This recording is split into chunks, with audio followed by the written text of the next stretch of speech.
देखिए बच्चों, जो प्रश्नावली है 4.3, तो 4.3 में प्रश्न संख्या 2 में दिया है एक बिंदु और बिंदु है 2,4। लेकिन बच्चों ये जान लें कि इस प्रश्न को जानने से पहले आप जानिए कि दो बिंदुओं से होकर केवल केवल एक ही रेखा खींची जा सकती है। पहले इस बात को आप समझ लें, एक ही रेखा हम खींच सकते हैं दो बिंदुओं से होकर। अगर दूसरी रेखा हम खींचने का प्रयास करते हैं, ऐसे इधर उधर करेंगे तभी दूसरी रेखा बनेगी, तो एक बिंदु तो निश्चित रूप से छूट जाएगा। चाहे नीचे करेंगे तब भी, ऊपर करेंगे तब भी, ये वाला बिंदु छूट जाएगा।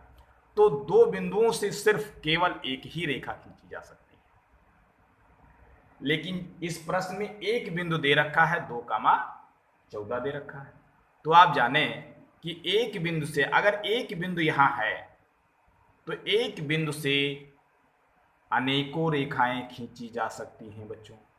जैसे एक बिंदु से हमने ये रेखा खींच दिया, एक बिंदु से हमने ये रेखा खींच दिया, एक ही बिंदु से हमने इस रेखा को भी खींच दिया। तो आप जान सकते हैं कि एक बिंदु से इस तरह से बहुत सारी रेखाएं यानी अनंत रेखाएं खींची जा सकती हैं। इसकी गणना हम नहीं कर सकते।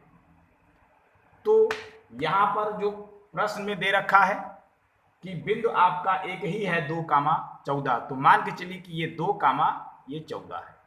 तो इस बिंदु से कह रहा है दो रेखाओं के समीकरण ज्ञात कीजिए। इस बिंदु से होकर जाने वाली दो रेखाओं के समीकरण ज्ञात करना है। वैसे हम तो बहुत सारी रेखाएं खींच सकते हैं एक बिंदु से होकर, लेकिन हमें दो जो है रेखाओं के समीकरण ज्ञात करने हैं। तो दो रेखाओं के समीकरण निकालने के लिए आप जानते हैं ये x का मान होता है, यानी x बराबर आपका 2 है और y बराबर 14 है। तो आओ अब हम इस प्रश्न को समझते हैं बच्चों। देखिए बिंदु आपका दिया है, ये क्वेश्चन नंबर 2 है। बिंदु आपका दिया है 2,14। अब इसमें दो जो है वो x की वैल्यू है और 14 आपकी जो है वो y की वैल्यू है।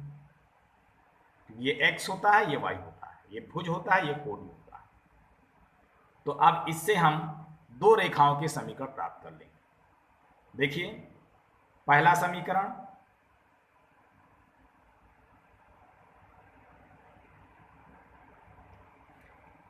x प्लस अगर y कर देते, यदि हम जोड़ देते हैं, आप घटा भी सकते हैं, यदि हम जोड़ देते हैं तो जोड़ने पर देखिए x का मान क्या है 2 है और प्लस y का मान कितना है 14 है। तो x प्लस वाई बराबर 16 हुआ और यह समीकरण पहला हो गया, यानी पहली रेखा का यह समीकरण तो पहला समीकरण। अब देखिए दूसरा समीकरण हमें प्राप्त करना है।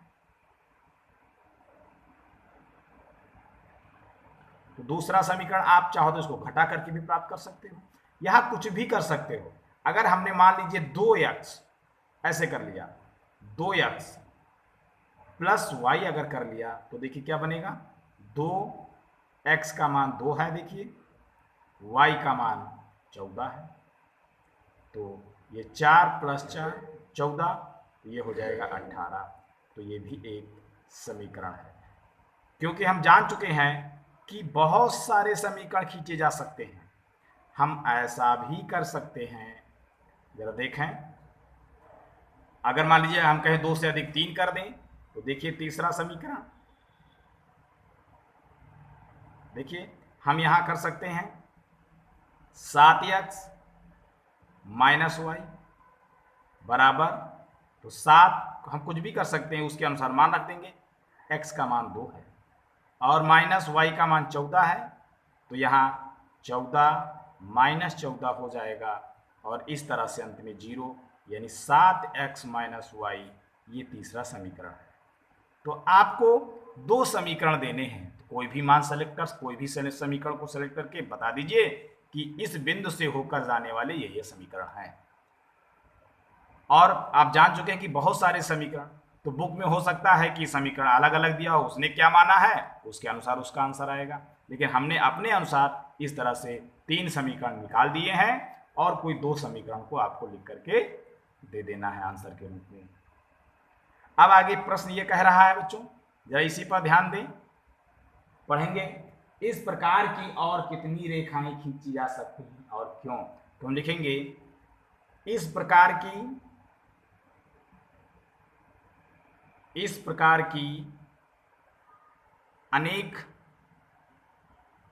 रेखाएं खींची जा सकती हैं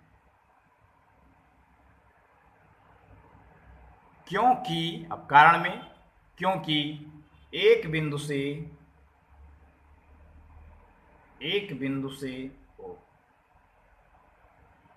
अनंत रेखाएं